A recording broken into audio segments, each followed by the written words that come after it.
Hello and welcome to my long-awaited full live-in review of the beautiful Bürstner Elegance i910G. We've been living with this motorhome for about a week. We've had a very interesting week, a few ups and downs, and this is to be the full review. And again, as ever folks, excuse the notes, but I just don't want to miss anything, and time is a bit of the essence because sadly got to give this motorhome back tomorrow. So in this review we're going to go through the price, weights and options. We're going to go through the exterior, then the cab and the driving. I'll probably lump those together today. Daytime living, lounging, kitchen, washroom. Then on to nighttime living, storage, technology, niggles, breakdowns and failures. We're all looking forward to that bit, aren't we?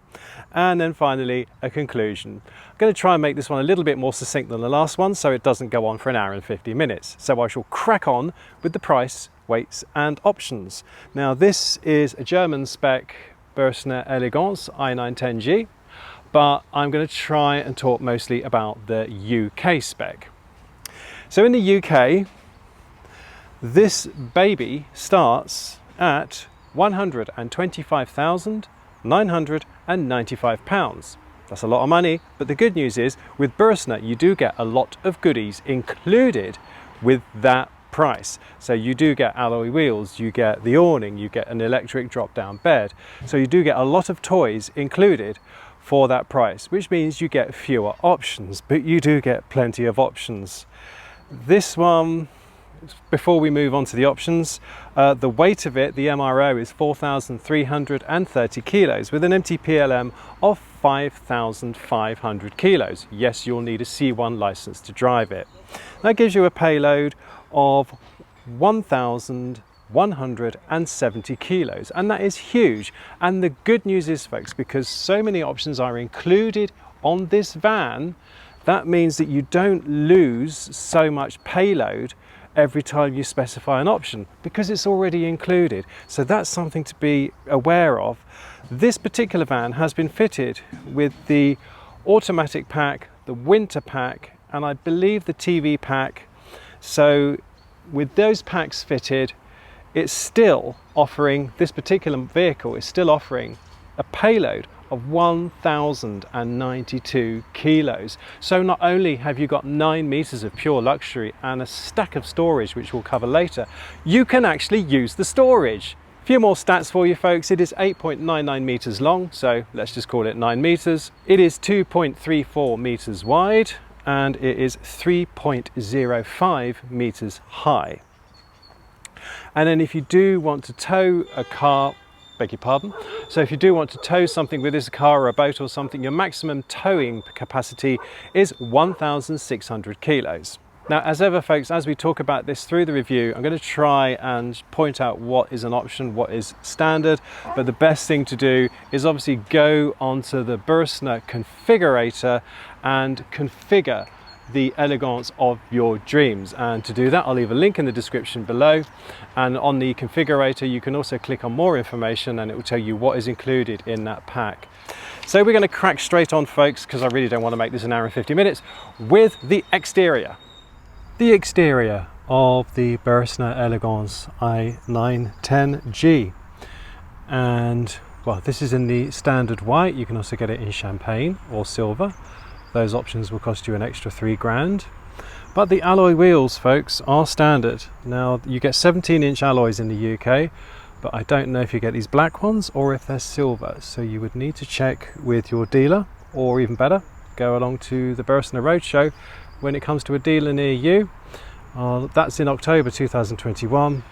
But as you can see, we're looking at the what is the driver's side in Germany, what will be the passenger side in the UK.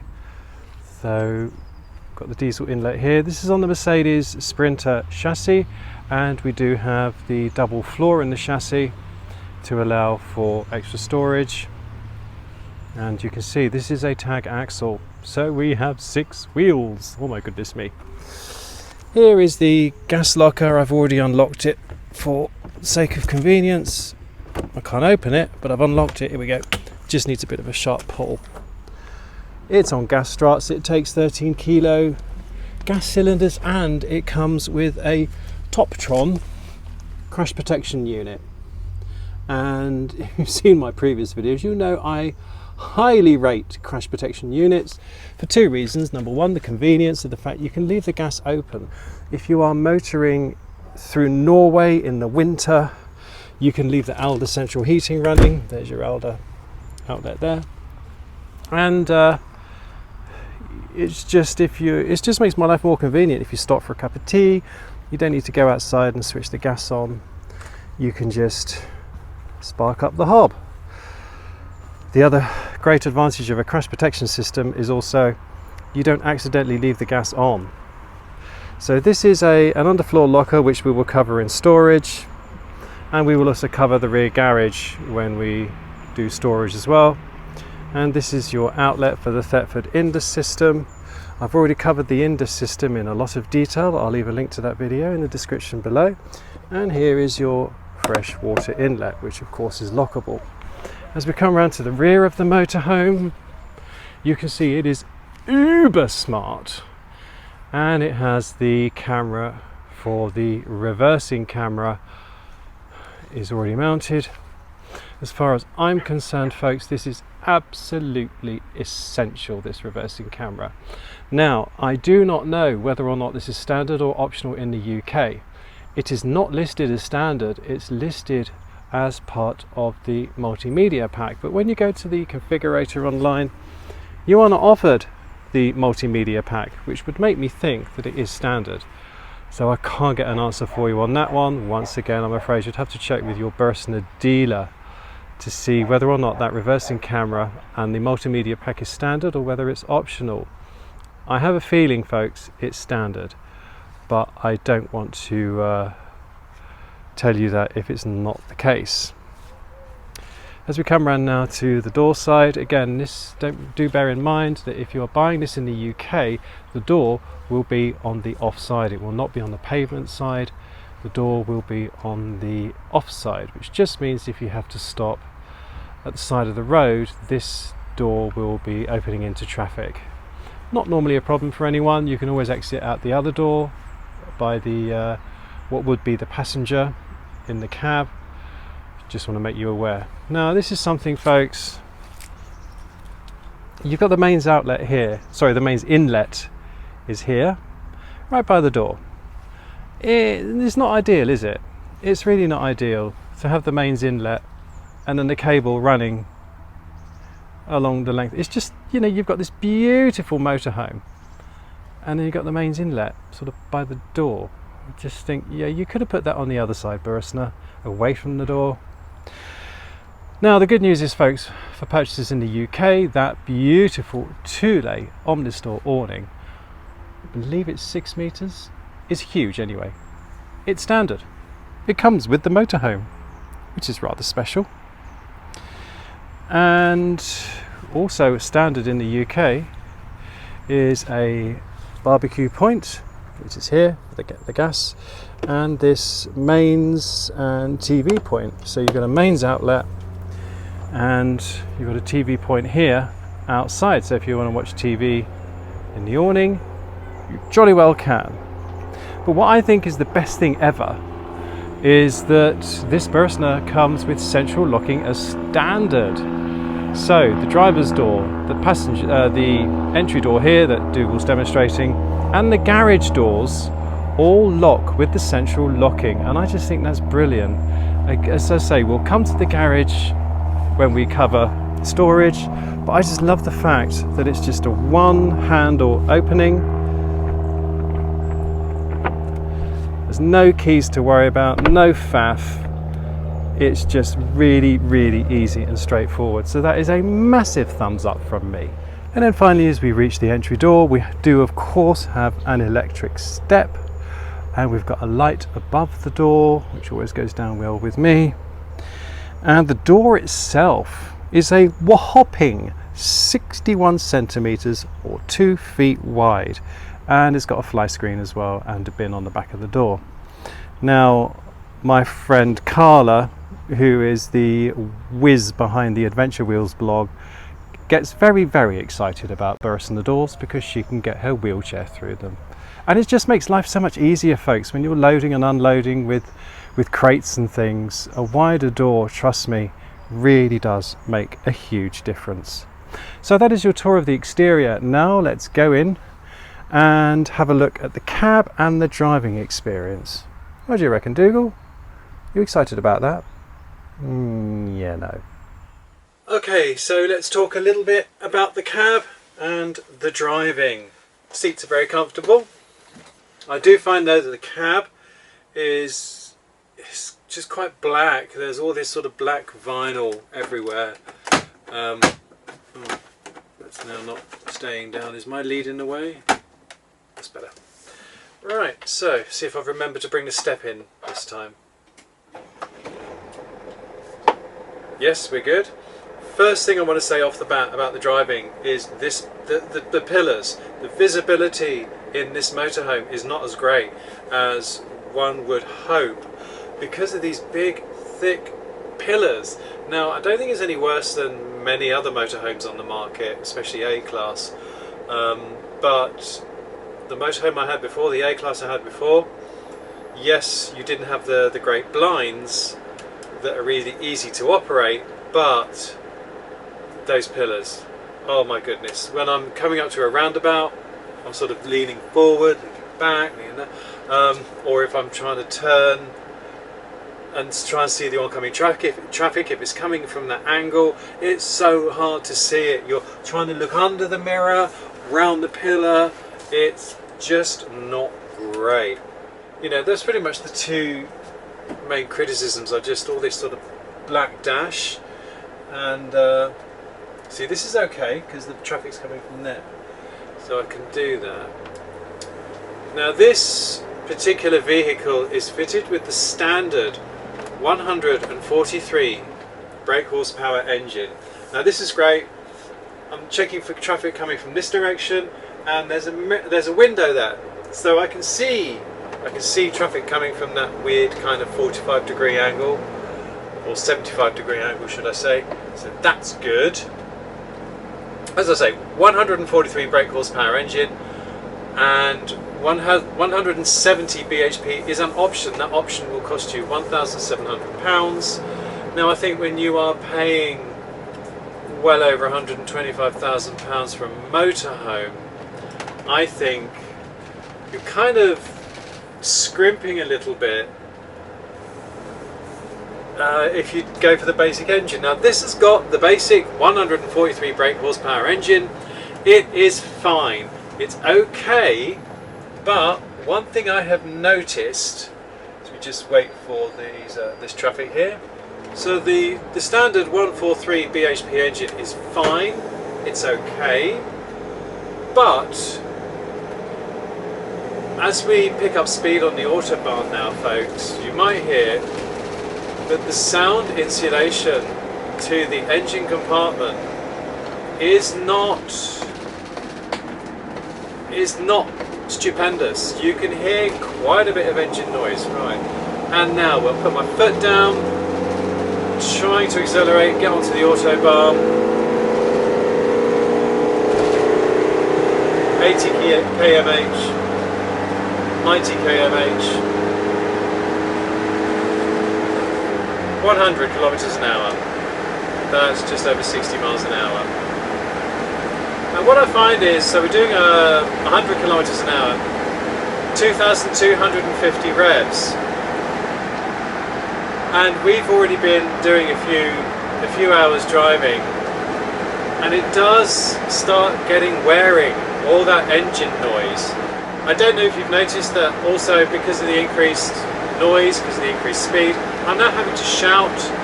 When Sophia was travelling with me, she noticed as well that we were having to raise our voices in order to speak to each other. When I've had music, I've had to have it quite loud, which is just not relaxing really. Now, despite the fact the engine does have to work quite hard, the basic 143 bhp engine, this particular motorhome has got the automatic pack on it, which has the 9-speed box, it has the electronic handbrake, and it has the adaptive distance control. Now, I'm a bit of a cautious driver. I like to leave a very big gap between me and the vehicle in front. If someone cuts in, I do get the warning on the dashboard. I've never actually had the brakes intercept, and I'm not going to try it because I'm too much of a wimp. So just take my word for it that the light comes on if you get too close to somebody. I've said this before, even as a confirmed manual box driver, I really do like this 9-speed gearbox. It makes driving, especially around town, so much more relaxing. You don't have to worry about what gear you're in. You don't have to worry about the handbrake. It's got a hill assist, so you don't have to worry about putting the handbrake on if you're queuing up a hill. I really like it, and if I was buying this motorhome, folks, I would definitely go for the automatic pack. It makes driving so much more of a pleasure, especially driving around town or on more minor roads. So I love the automatic gearbox. The steering is very good, once again, front wheel steer. And this motorhome, as you probably know, has got a tag axle at the back, so it's 9 meters long, and we've got 6 wheels, 4 wheels at the back in a tag axle arrangement. So what that basically means, folks, is that this motorhome actually feels very planted. It's not so susceptible to winds or crosswinds overtaking lorries as maybe a motorhome with 4 wheels.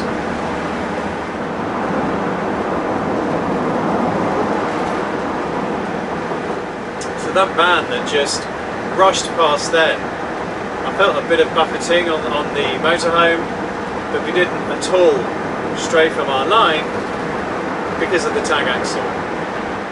Now, the other thing that this particular motorhome has got is the rear view camera.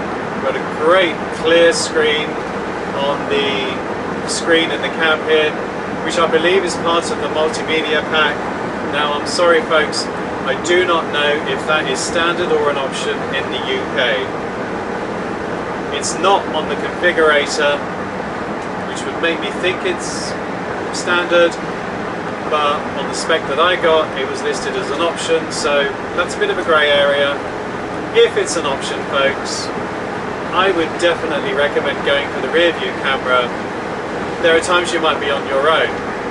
As I said, this is 9 meters long, and I've had one occasion in the week that I've been driving this motorhome, I was taking a tight right turn. Remember, I'm driving on the right, and even though I was turning into a fairly wide 2-way road, I could not manage the turn in one go. I had to turn, reverse, and carry on. So it's like a 2-point turn to be able to turn right.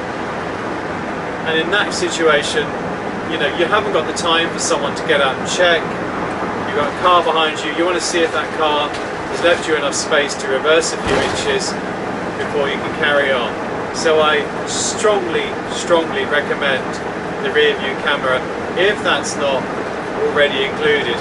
And I'm afraid for that, folks, I'll have to refer you to your Bürstner UK dealer, because it's a bit of a grey area as far as I'm concerned, whether or not the multimedia pack with the rear view camera is included or it's an option. It's not on the configurator, but it's also not listed as a standard feature, so I'm not sure about that.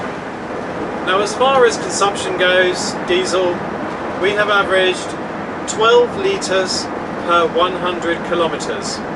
Don't know what that is in miles per gallon, but I shall find out and I'll put it somewhere on the screen now. So that basically is a quick summary of the cab and the driving. Now, sort of to segue from driving into daytime living, before we go fully into daytime living, you'll see that there is a parallel lounge here, and you might be thinking, well, where are the travel seats? The travel seats are under here and in there. And when Sophia came for the day, we had to put up a travel seat for Dougal.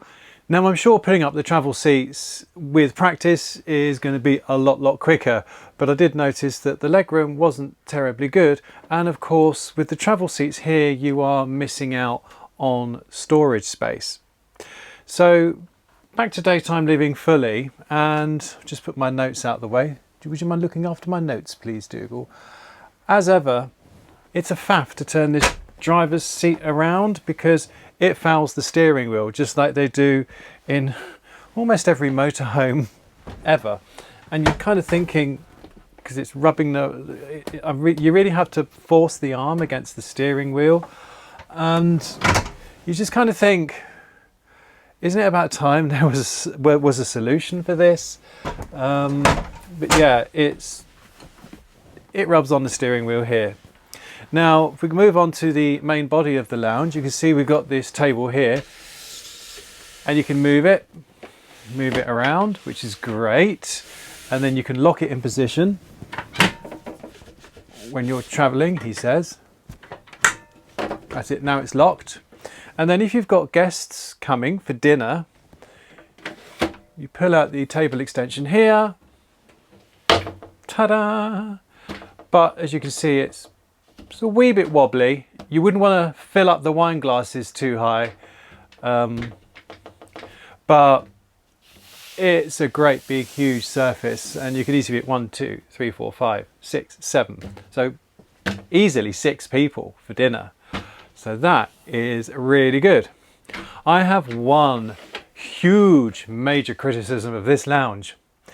There are no power points anywhere near the lounge. Now, I can't be the only person who needs to use a laptop when he goes away, because I need to edit and make these videos for you. But lots of people use laptops or other electrical devices when they're lounging, and there is nowhere to plug anything in. Now I understand why there are no sockets on these bed boxes, because you've got the travel seats in there. But there is space in this bed box here. You've got the Alder radiator at the front, but you do have an area above that where a socket could be fitted. Now I've had to sit here and use my laptop and run a cable across the doorway to the TV point and plug it in there. I mean, even a socket under the roof locker here, or even the roof locker here, but probably that one there, because this is more of the thoroughfare to and from these 2 seats here. So even a socket under there would be good. But I think, folks, if you do buy this motorhome, you're going to be wanting your dealer to put a socket in somewhere at the living room, because that to me is a pretty major oversight.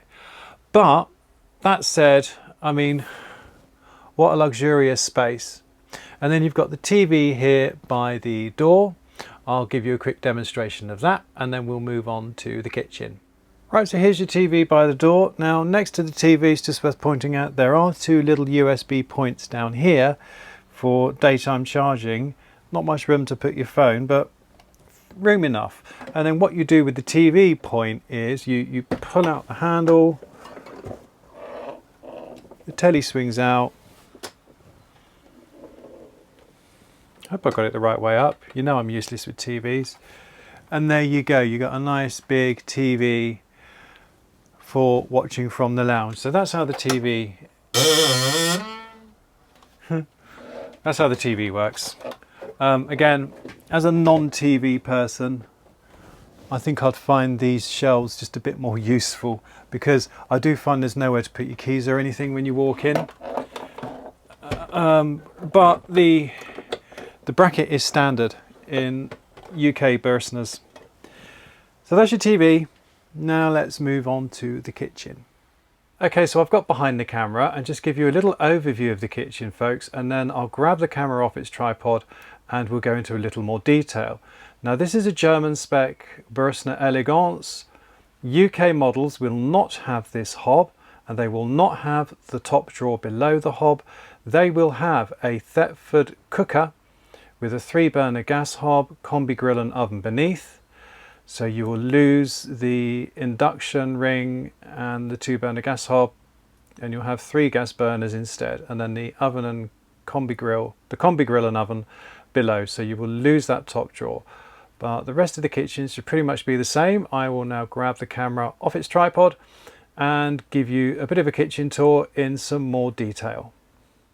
So we should look at the storage later on in the video, but let's just talk about what's unique to the kitchen. So a lot of people have got excited already and gone, oh look, a proper draining board. And you do indeed have a proper draining board. Just as an aside, that's my steel flask that I keep my drinking water in, because I don't drink water out the tap. What's really neat, folks, is in here is a place for your coffee machine, or if you're like me, a kettle to make the tea. So you've got your socket at the top there for your coffee machine, or as I've got, your kettle. I love that. I really love it. Now I also love the design of this tap, but I have found in use it can be a bit annoying because it sticks out, and if you're trying to wash up, I'm frightened to death of knocking it and bashing it off the wall. You can't fold it out the way, and I have found that to be a little bit restricting. So for those of you watching in Germany, Netherlands, France, this is the hob you'll get, but as I say, in the UK we're going to get a Thetford cooker here. I'll go through the storage later on in the video, so we shall turn around, and once again we have the ubiquitous Dometic, huge fridge freezer that opens both, but with the door opening both ways. Loads of room in there, loads of room. So that is your kitchen. Now let's go through to the washroom area. And this is really the star attraction of the Bürstner Elegance i910G. You have the wash basin there. So storage next to it, as I say, storage later in the video. And of course the opportunity for a hello, sorry. And as we turn around, we've got the washroom door here with an opportunity for a full length hello, sorry. Now, yeah, there should be a handle on here, folks, but if you've seen the previous video, you'll know that there is no longer a handle on the door. The handle, they've got a handy little place for it here, and also there's no soap dish, as you may have noticed. That's why I keep a cream cheese tub. It's not actually cream cheese, I keep my soap in there. So in here we have the Thetford Indus loo, and you can see that I have an orange light now on the panel. That is telling me that I have an alert on the app. I checked the app and it's telling me my grey tank is full after 4 days of use. So you've probably seen the video about the Indus system. If not, I'll leave a link in the description below, where I've reviewed the Indus system in far more detail, and I have found that I'm not getting the claimed amount of days off grid. I am getting fewer because I find that the grey tank is the more limiting factor. As we come across now, folks, to the luxury shower. It is beautiful and it is huge. In fact, it is 83 centimeters wide at the middle, because the bulkhead does taper somewhat. So it's 83 centimeters wide in the middle, and it is 72 centimeters deep. And you do get a decent flow rate as well from the shower head.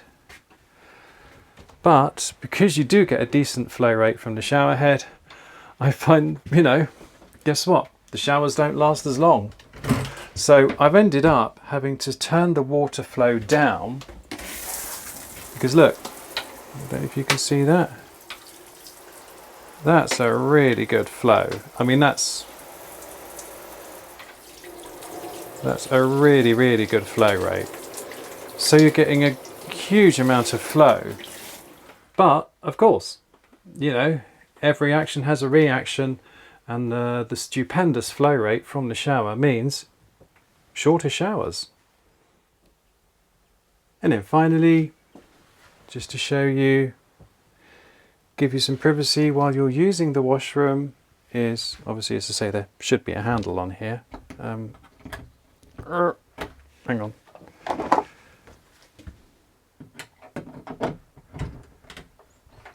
That's it. There's a workaround for everything. So as you can see, you can close that door there. But what's also cool, and I'll show you this again in the nighttime video, in the nighttime section.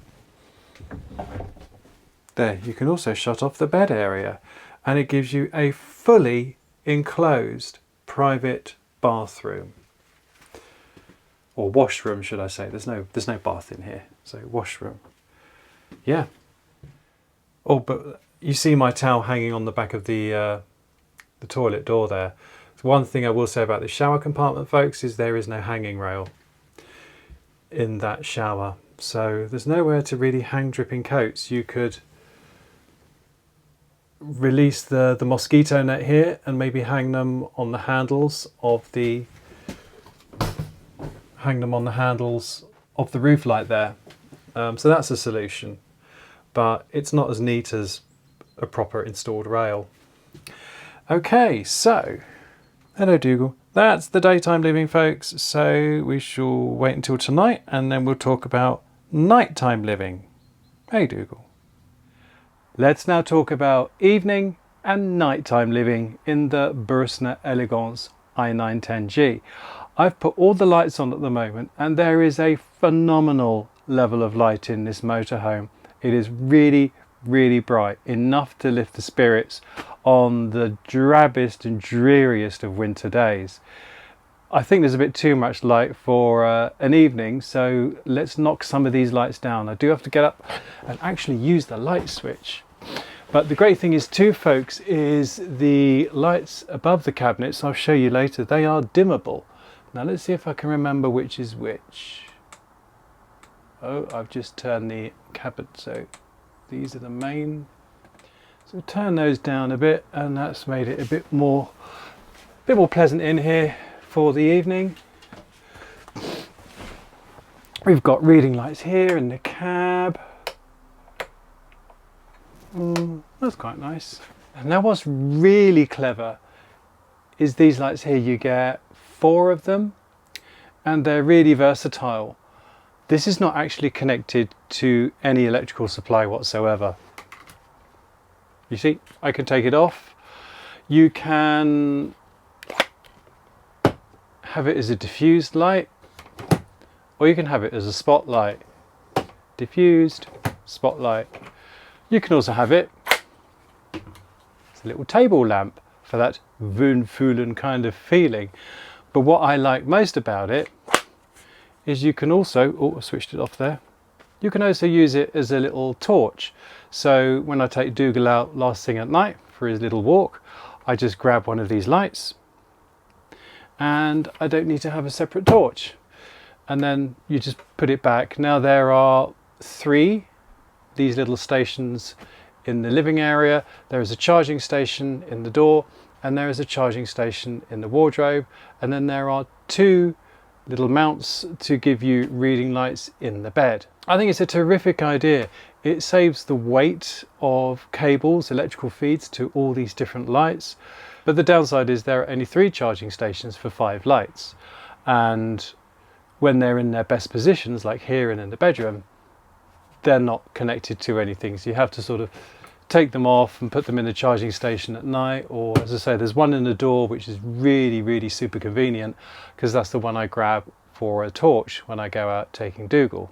The lighting is also a really pleasant temperature. You cannot change the color temperature, but it is a nice sort of warmish but not too yellow, warmish kind of a white, so it is a really good color temperature as well. It's a very wohlfühlen kind of a lighting temperature. So let me give you a demonstration of the lights dimming over the cupboards. Now once again, there are lots of switches, folks, for these, and there's a funny little 4-section switch. There's one in the front here, one at the wash basin, and one by each bed. And I've worked out that the top and the bottom are living area lights, and then the left and the right are bedroom area lights. So the top one is, so the top one is the on-off and dimming for, but it takes a bit of a technique to get them to dim, because if you press it too, if you press it too quickly, it switches them off. So you have to press it a bit of a longer time. And then that's the main lights. Yeah, and you can dim those as well. So let's put those back on, dim them, and off. So let's dim that. Oh, I'm not pressing it long enough. Dim those, and then dim these. Now the only thing I will say, folks, once you dim these LEDs in the middle, you get a buzzing sound. That's something to be aware of. It's a little bit intrusive, but to be honest, I don't know why you would even dim these. You would just turn them off. They don't really bring anything, but the dimmed lights over the cabinets, they do not buzz, and they're the ones that you're really going to want on a dimmed level. The lighting in the bedroom is of a similar high standard. Let me give you a little tour of the lighting in the bedroom. Right, so in the bedroom we've got a similar high standard of lighting. We've got these little lights here you can turn on and off. The middle switch here is the night lights. I'll show you those in a minute. And then you've got the 4-section switch at the top here. And like I say, left and right are bedroom lights, and top and bottom are living room lights. So I think, this one is, no, that's the lights over the cupboards. So this one is the lights here. And until you get used to which is which, oh dear, they're very bright if you're in bed and you put the wrong one on. But yeah, that's them on the dimmed. And again, there's some buzzing if you put these on a dim setting. But again, I just don't know why you would have those on a dim setting. And oh, that's nice. That's really nice. The dimmed lights over the cabinets. And then you'll see, as I say, you've got the reading light, and the reading light brings on the little light under the cabinet as well. So that's a little tour of the bedroom lights. I'll switch everything off and show you what the night lights are like. So, nope, it's that one I think. No, not that one. It's that one. You will get used to it, I'm sure. Okay, so I'm in bed now. I think you see my reflection in. Oh, hello, Dougal. Oh, he thinks it's bedtime. Sorry, Dougal, not quite yet. Now, one thing to be aware of, folks, is if I turn the lights out. Oh gosh, which one is it? It's this one, isn't it? No. Oh, this one. Can you see that the switch is illuminated? Now, I put my finger over it. That might worry some people because your head is right here where you're watching this from. So if you're awake at night, you will be staring at that. I'll be honest, it hasn't actually worried me, but I just want you to be aware of that. So let's turn the lights off, and it's this one in the middle that is the night light. So it's quite easy to find. And let's see, as you can see, it's still pitch black in the bedroom area. I'm swinging the camera around. Sorry, Dougal. And you can see now that this is the night light down here. So you can easily see the steps down, and there's a little light there under the basin. And of course there's a little night light in the toilet compartment. So that is really good.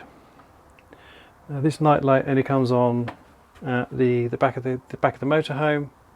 Let's put the other lights back on now. Sorry, Dougal, not bedtime yet. Here in, hello, sorry. I know this looks quite dark, but if I come forward, you can see in the mirror in the wash basin. I mean, really, really good lighting here, really good. And likewise in the shower, you've got fabulous lighting in the shower. And you can even, it's got 2 different controls. This is a really nice effect. That one I just leave that one on in the evening because it just looks really, really nice. So that is the lighting. Now let's have a closer look at the beds. And as this bed seems to be occupied, let's start with the bed at the front. So starting with the front bed, an electrically operated bed is standard in the Bürstner. So what we have to do is undo the safety clips. In the time-honoured tradition, you have to bring the seat backs forward, but again, that's really quite an easy job, he says.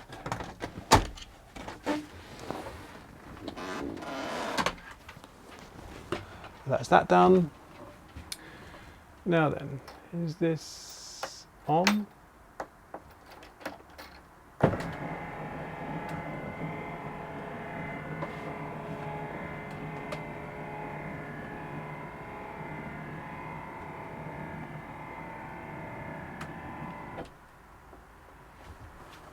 Ta-da! Now what I notice already is you've got 2 USB ports there. We've got more light switches. You've got the guard here if you've got children in there.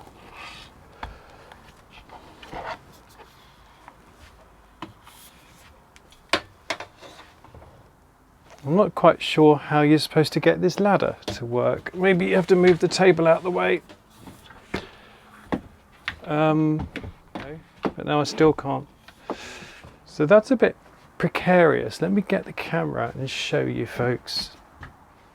So as you can see, we can't move the top of the ladder any further to the left because we've got this pad here. And it's not square to the floor because it's fouling the cushion on this seat. And we obviously can't put it on the left side because this table is fixed, it's in the way. So that's not great at all. Because that ladder, both feet are not on the floor.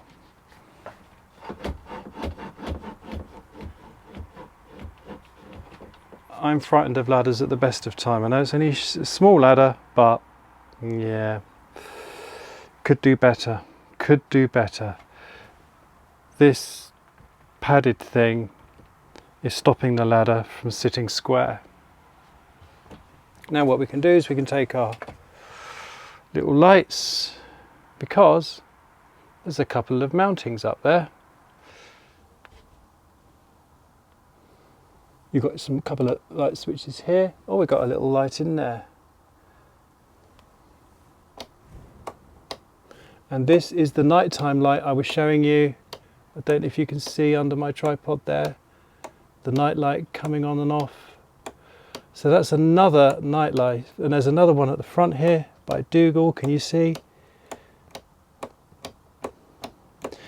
So these are the front night lights, that's really good. And you've got a double USB port there. That's also really good.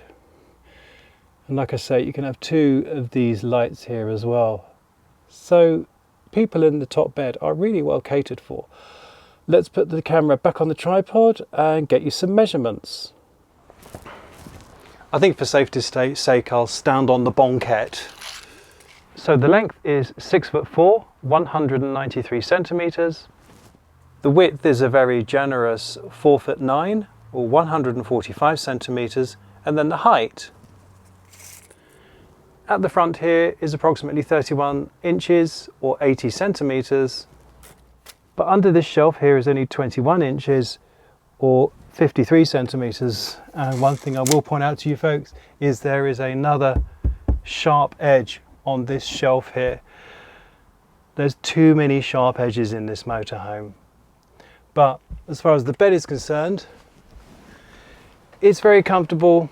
One thing is missing, there's no curtain or screen, so you cannot section this bed off from the living area, but that's a small thing. And of course the next thing I've got to remember is to remove the light before I put the bed back. So the ladder goes under the mattress, and oh, better turn the light out up there as well. Going up. Ground floor perfumery, stationery and leather goods, wigs and haberdashery, kitchenware and food going up. I'll try not to sing Are You Being Served at the same time.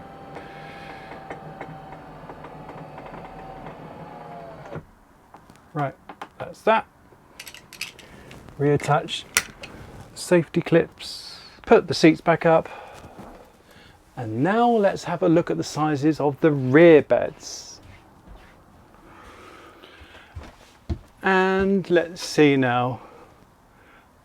You've got, oh, hello. You've got two single beds here, and they are a super generous 6'6" long. That is 198 centimeters. And at the bottom here, the narrowest part is a whopping 2'8" wide.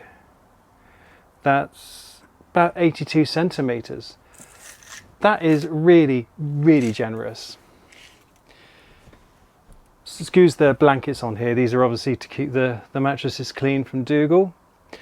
There is no real double bed option, but as you might be able to see if I pull Dougal's blankets back, you can actually sleep crossways, but that is a very cozy 3'9" or 115 centimeters.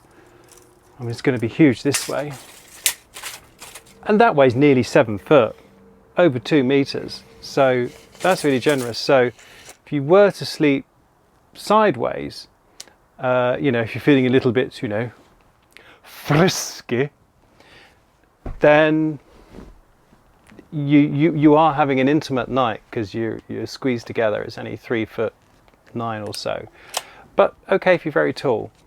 But yeah, realistically, you're just going to use the single beds here. Headroom, well, you know, it's not great. You know, if you want to watch the TV here, you'll sort of be leaning like this. You won't be sitting up.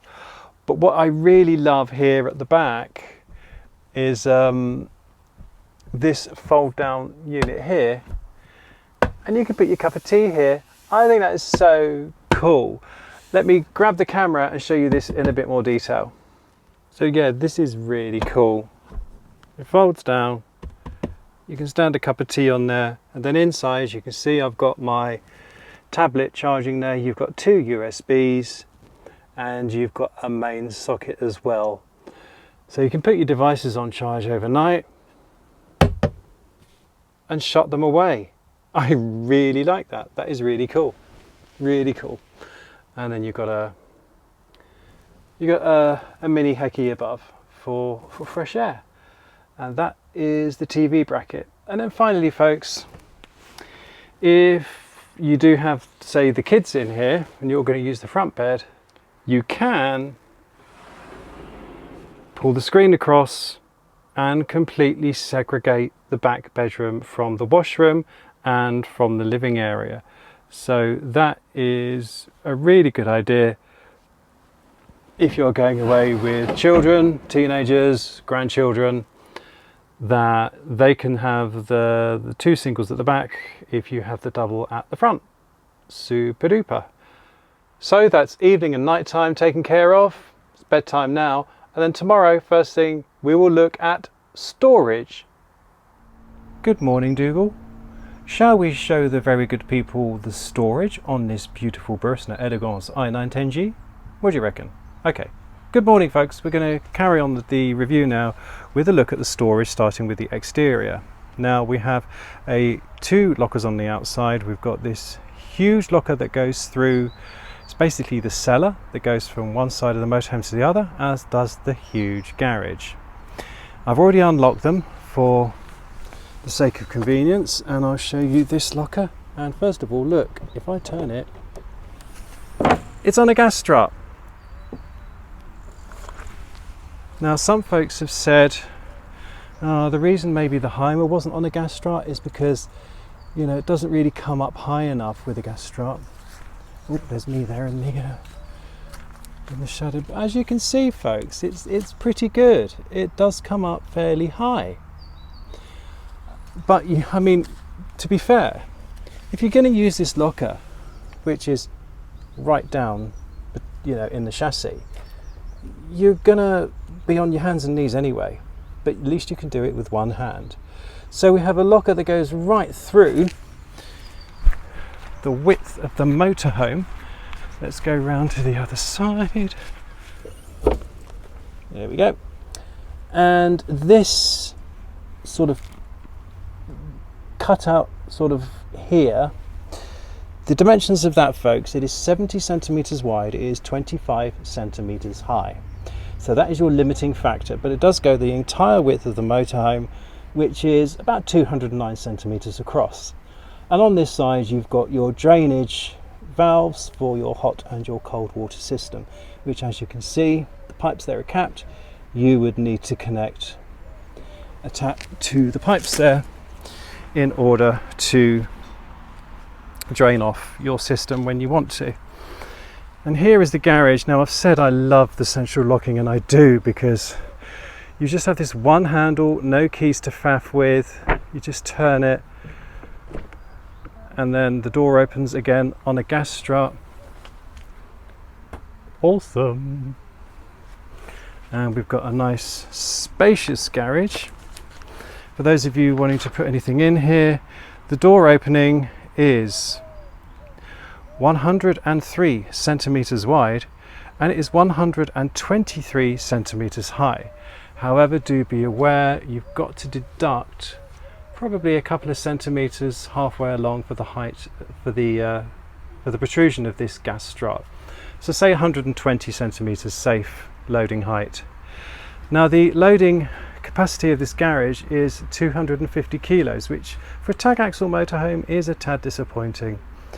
I mean, 250 kilos, yeah, it's going to be fine for a scooter and a few bits and bobs, but it's, you know, it's higher payloads are available in garages. So here, as we've seen a few times already, is the Indus system, cartridges. We've got a little cubby hole up there. We have a light, and that light is repeated on both sides of the garage.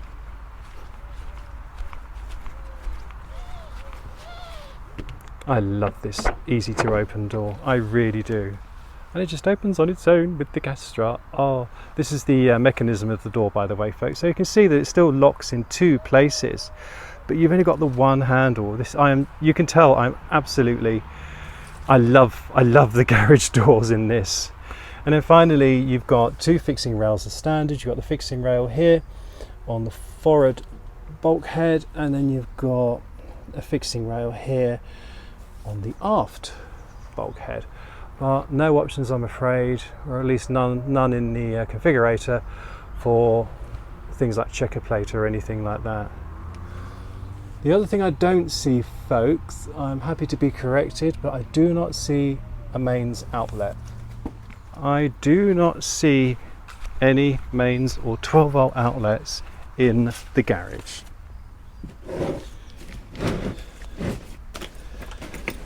So you can't plug in your battery conditioner for your motorcycle or anything. You would have to get your Bürstner dealer to install extra sockets in the garage if that is what you want, which is becoming a bit of a theme, isn't it? Needing extra sockets. And then finally, we're going back to these lockers here, and you can see that despite the limited height, you can still get a 1.5 litre bottle inside, which is good. And once again, Hello Dougal. Oh, Dougal, cheer up. Once again, if you come inside the motorhome, you can access this locker from inside, and you are once again next to the fridge, so you can use this as your cellar and stock up directly your bottled water or your beer from the cellar straight into the fridge. So this brings us nicely onto the interior, doesn't it, Dougal? Let's change cameras and I'll give you a tour of the interior storage. Hey Dougal. Continuing with storage inside the motorhome, folks.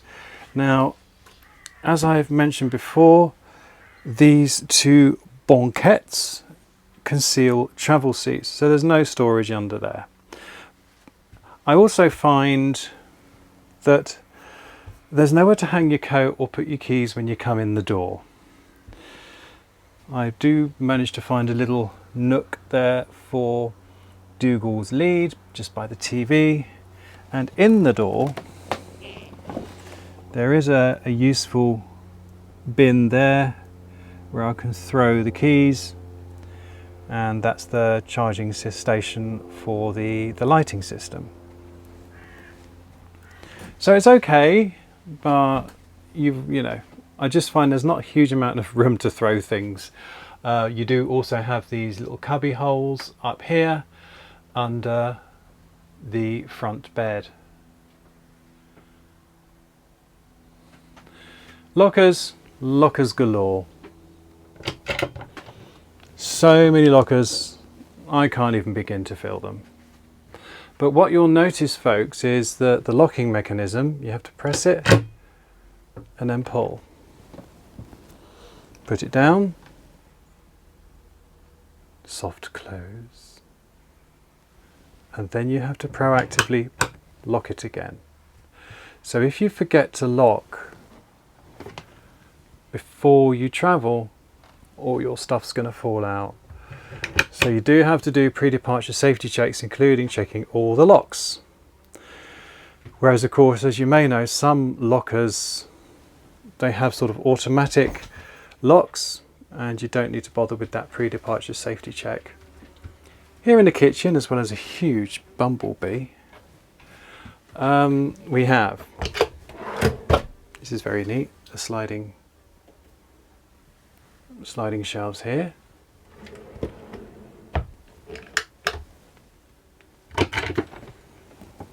More storage.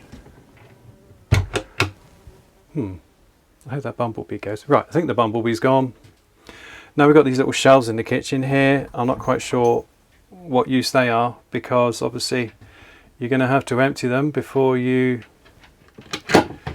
leave. We've got another narrow locker here.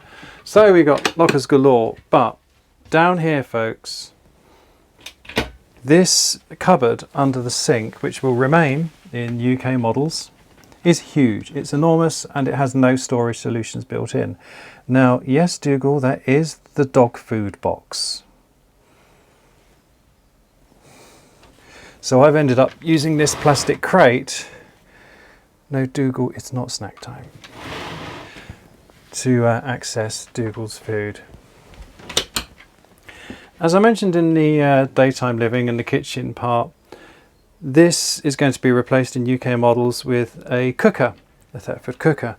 So you're going to lose this drawer, which I find really useful for my plates, because I cannot fit plates in the overhead lockers. I find the overhead lockers are too shallow for my dinner plates. So I've had to put them in this drawer here, which we're going to lose in UK models.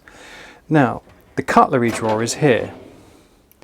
I don't know what we're going to be doing about cutlery drawers in UK models, because obviously that's going to be disappearing from here, and you can't put one under the sink because sink, unless it's really low down. So that's something to check out for yourselves, folks, when you pop along to the Bürstner Roadshow.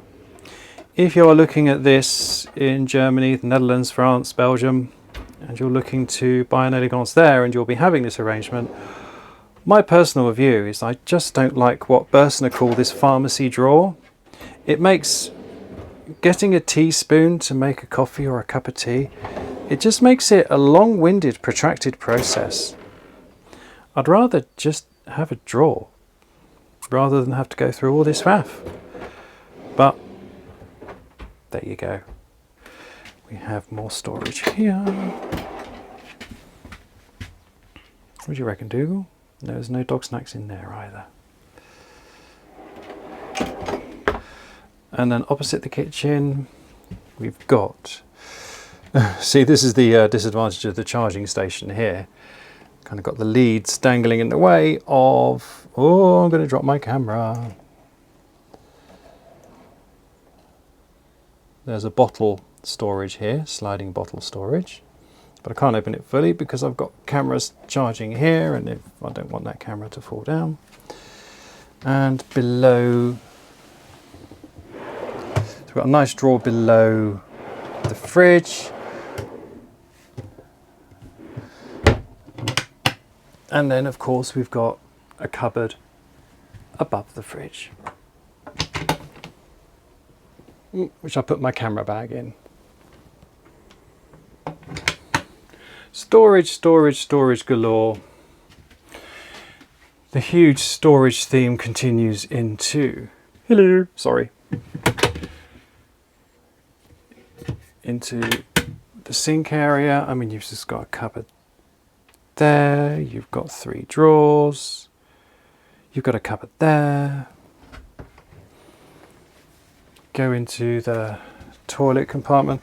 I find these things that you're supposed to put the toilet roll through, they always break off after a couple of sheets. So you've got more storage here, storage for your toilet rolls, etc. And then to the back of the wardrobe, the back of the motorhome, we have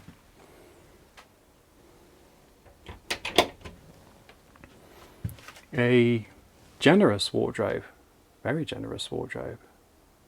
I like.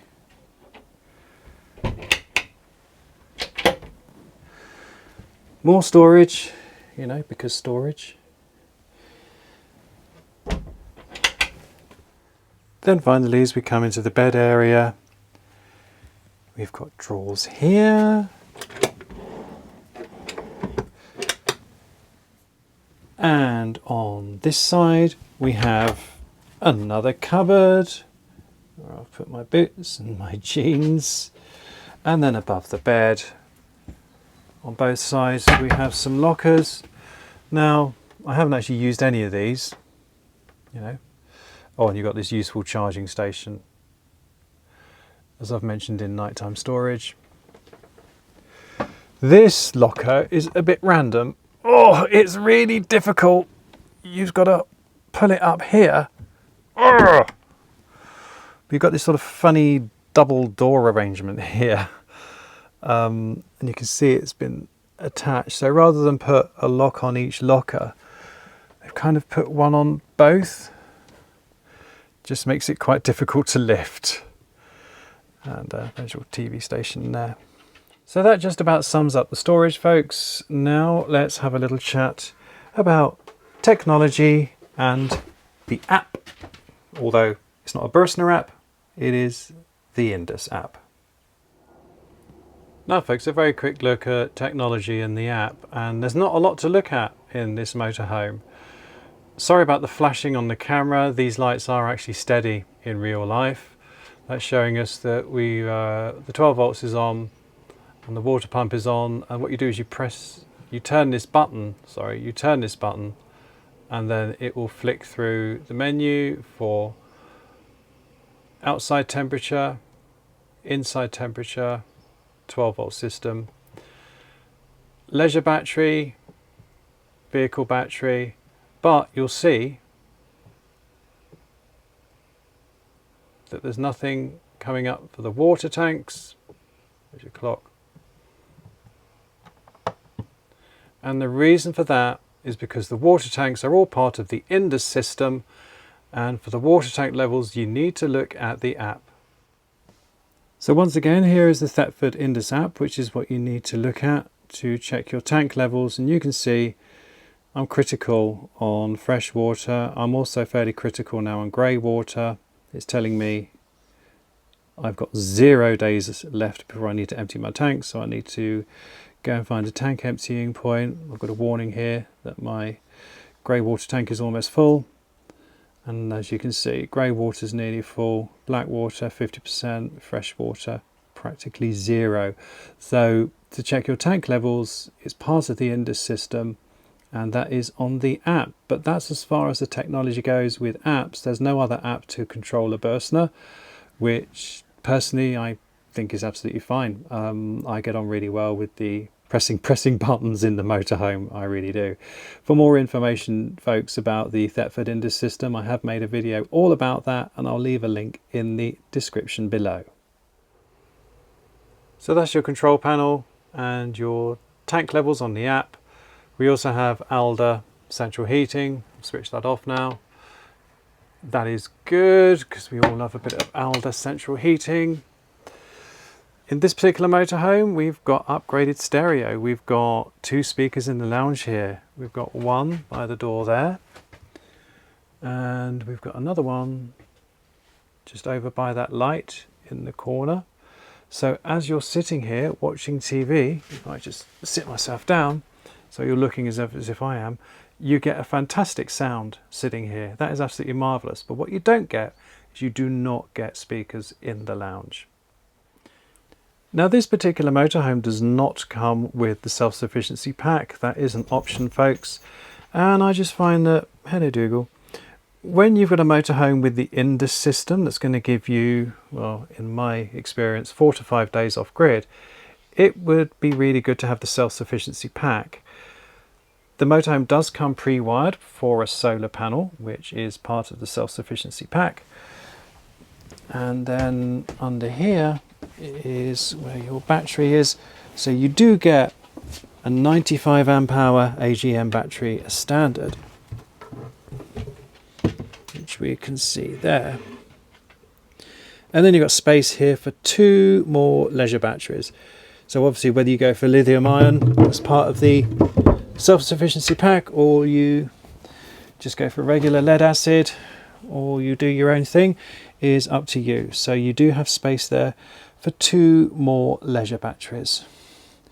So that's all I want to say, folks, about technology and the app.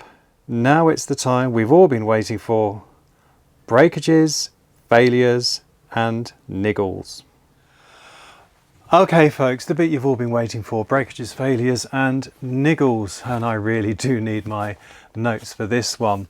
Now, as I've said in a previous video, I know that Burstner are more than capable of making fault-free, brilliant motorhomes, because I have used one, the Licio M Harmony Line 690G. It was fault-free on delivery, and it remained faultless for the duration of a loan in some pretty tough conditions. So I know that Burstners are pretty good.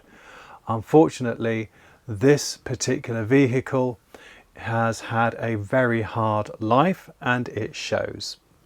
This is a press vehicle. It's been in high demand. It's been used by a lot of people, and I feel, my personal opinion is that some of those maybe didn't treat it with the respect that such a beautiful vehicle deserves, and as such it's carrying quite a few war wounds. And obviously when you buy a Burstner, it should not have these faults, but obviously I have to be honest with you and tell you the whole truth. And as you know, integrity is the core value on this channel. So good or bad, I'm going to give it to you straight.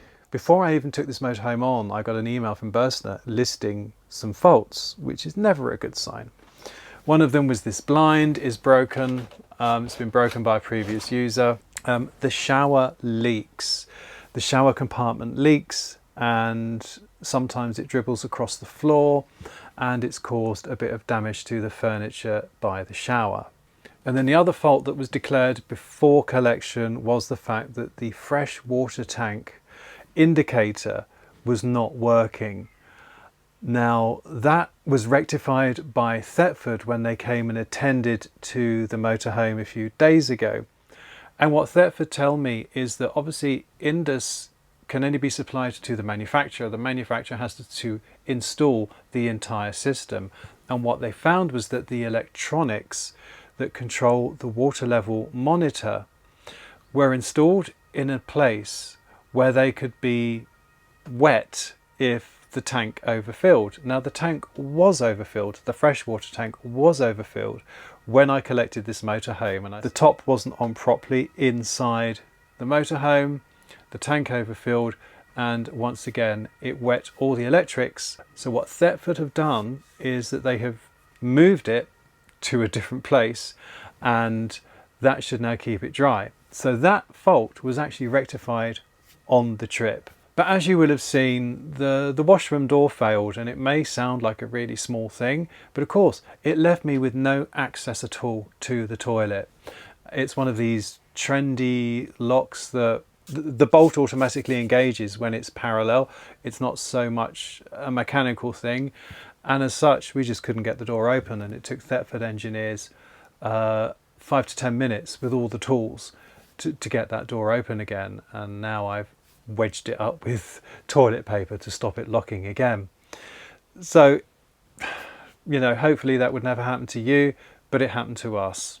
Now, one general criticism I have of this motorhome is all the sharp edges. Now, you may have noticed I wear sunglasses on my head, and that's to conceal my injuries. So this, hang on, I'll shut that blind.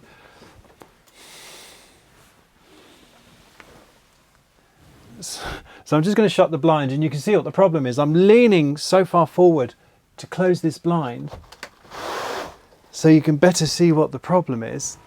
It's this very, very sharp, hard corner on the bottom of the bed here. It's all right, Dougal, it's just me. And when you lean forward to operate the blinds, bang! And it's not just me being awkward, Sophia did it as well, so it's not just me. And I do find sharp edges everywhere.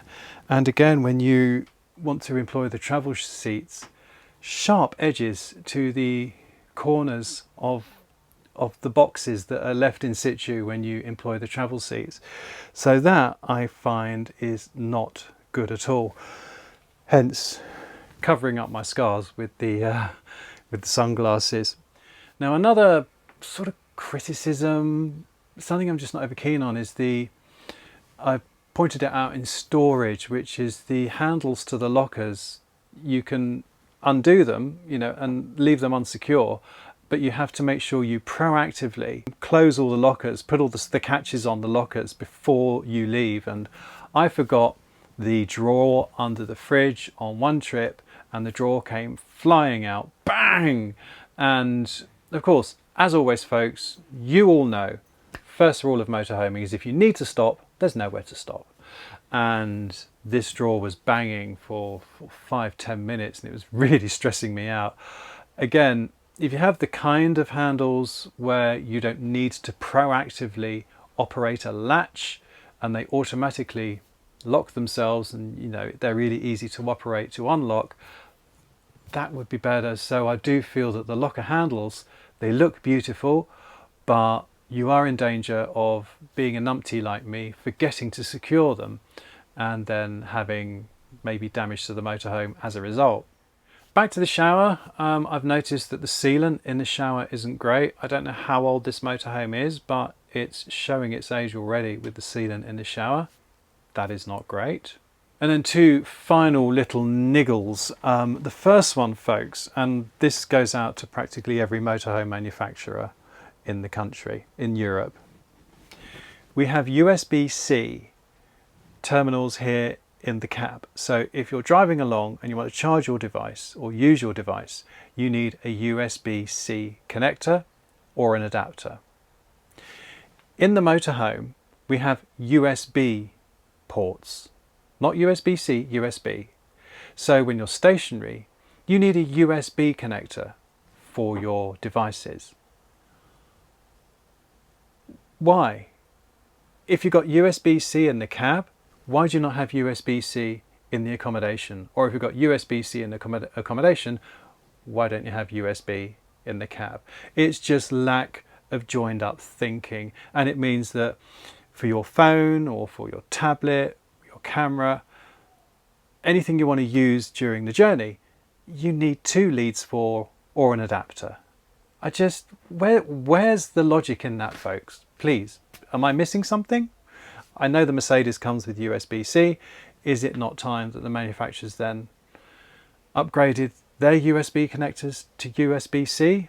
And then, yeah, if everything you've got is USB, you just buy a USB-C lead for the motorhome. And you only need 1 lead then. And finally, my last little gripe is the sticky screw covers.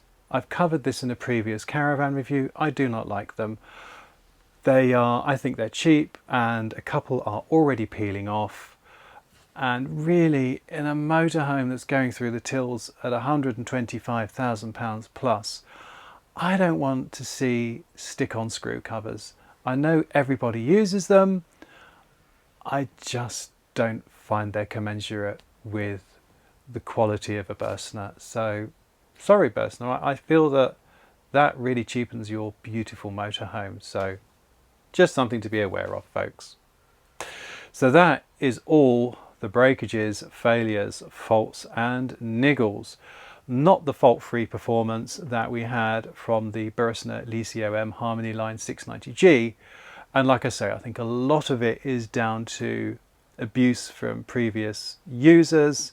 And I have to say, I feel that this has also not been maintained very well, this vehicle, which is a shame when I collected it from the Bürstner factory. I mean, could they not get another blind cassette to fix this blind? Obviously not. So maybe that's just a sign of the times, folks. So all in all, it hasn't been as good as the previous Bürstner I had, but generally, all those niggles aside, it seems pretty well, it's pretty solid. You know, the furniture's solid, nothing else has failed other than what I've spoken about. You know, I love the cab blinds, although I do damage myself operating them if I forget this really sharp corner here.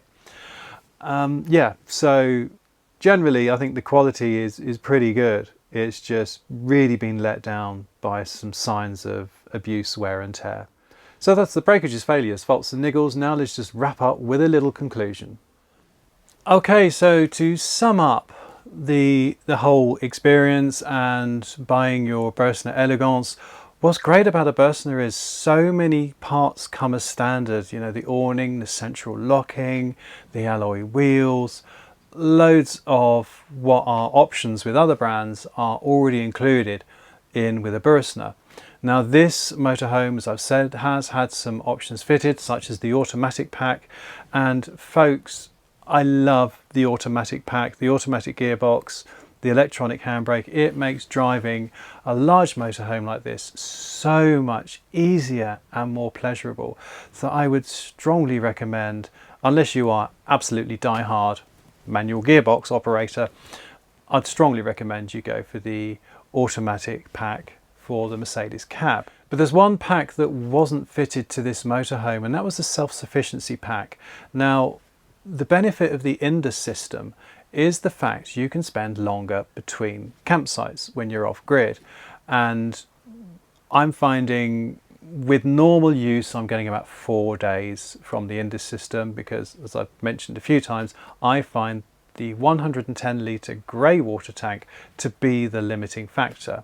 Of course, it's telling me it's full. Maybe it isn't full. Maybe there's a fault with the indicator, but obviously I need to get that emptied. But if you can spend 4 days off grid, a leisure battery in the winter is not going to last 4 days off grid. And if you've got a solar panel and maybe a lithium ion battery backup to your lead acid battery, that's going to give you far longer off grid, and you'll be able to basically make the most of the Indus system. So I do feel that to have a motorhome with the Indus system but no self-sufficiency pack is not quite fully coherent, if you see what I mean.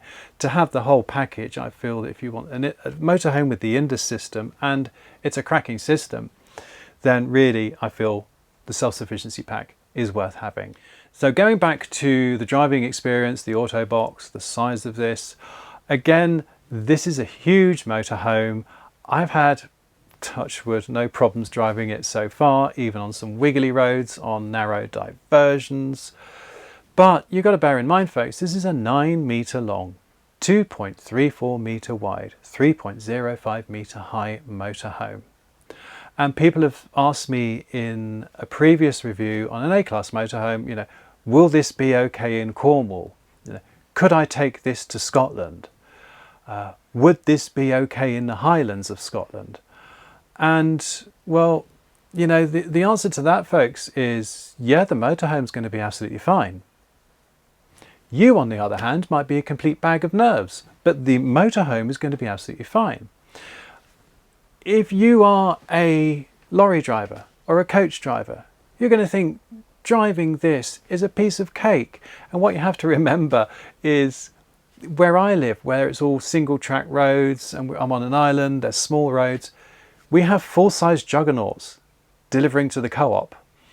We have full-size juggernauts delivering building materials and all sorts of things. I mean, everywhere you go in the Hebrides, there's a DR McLeod lorry. Hello, DR drivers. There are coach drivers who take coach tours to amazing places all around Scotland and Cornwall. So these vehicles manage okay and their drivers manage okay. So there's no reason that you can't take a Bürstner Elegance 910G to these places. What I will say is that driving something like this around small country roads is going to be far less enjoyable than driving something like a 6 metre van conversion around small country roads. But what you also have to remember is that driving a 6 metre van conversion around small country roads is going to be less enjoyable than driving a sports coupe around small country roads. But the sports coupe doesn't have the kitchen and the bed that the van conversion has.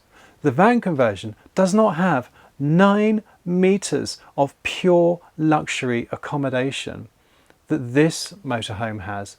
So folks, it's all about pay trade-offs. If you want something small, agile, nimble, you're going to have to give up all your dreams of a 9 metre palace on wheels with the most amazing washroom. Yes, you can take this to Scotland, you can take it to Cornwall.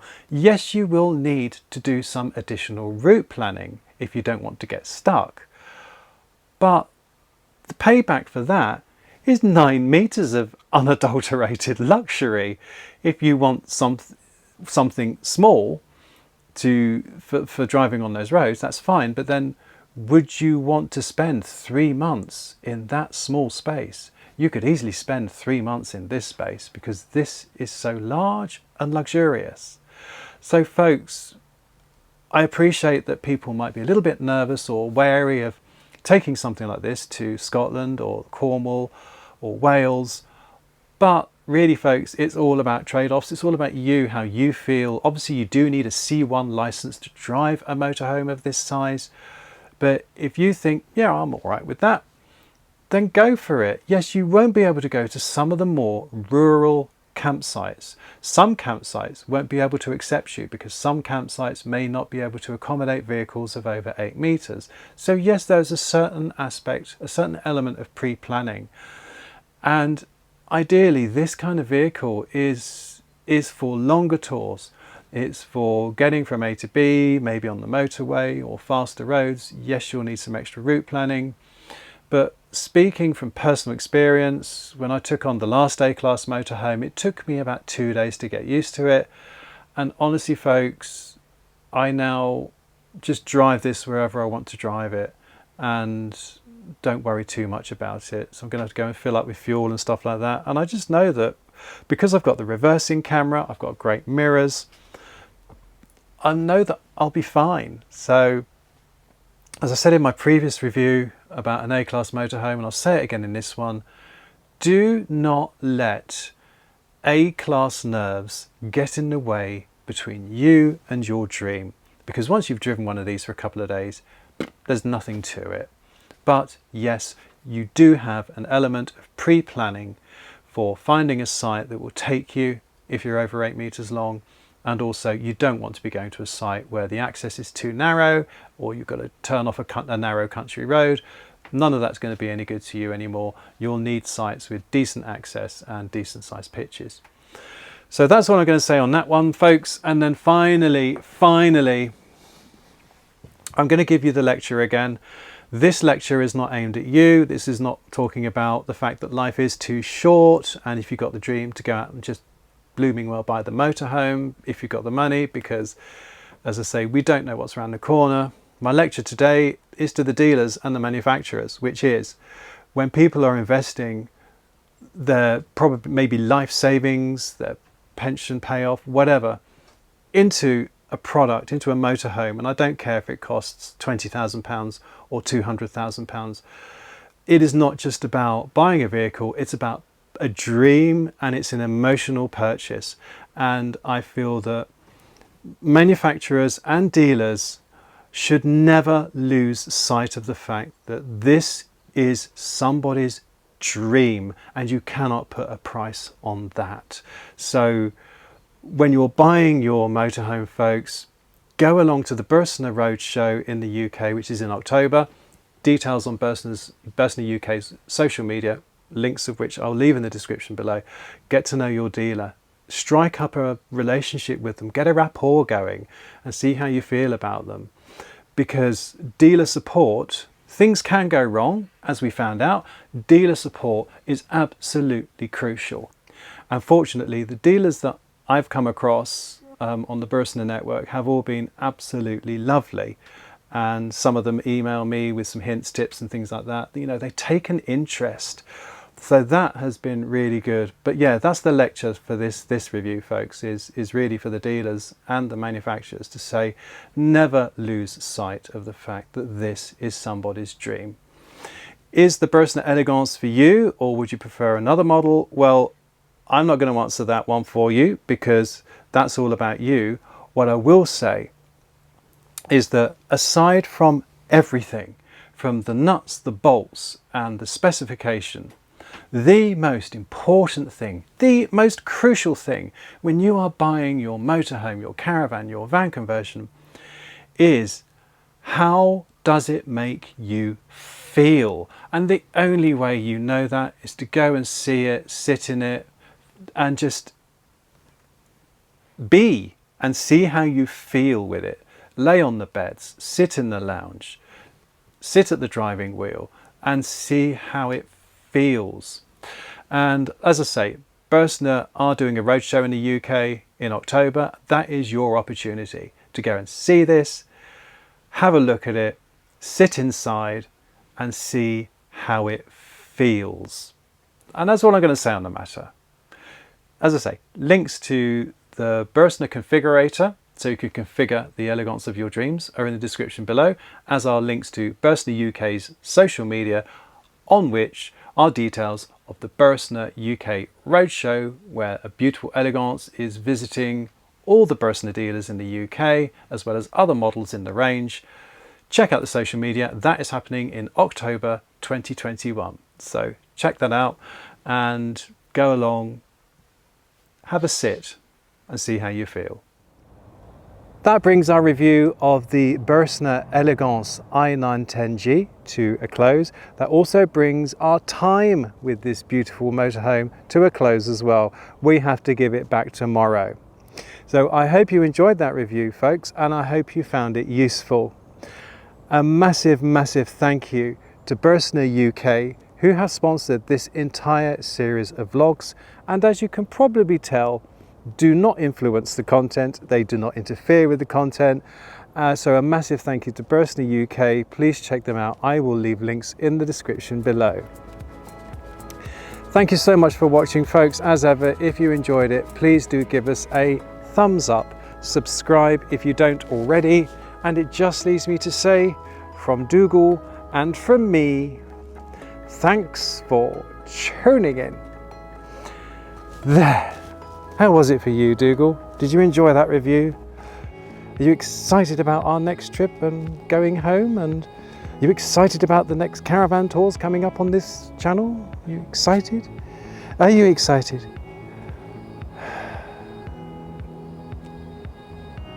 He never smiles.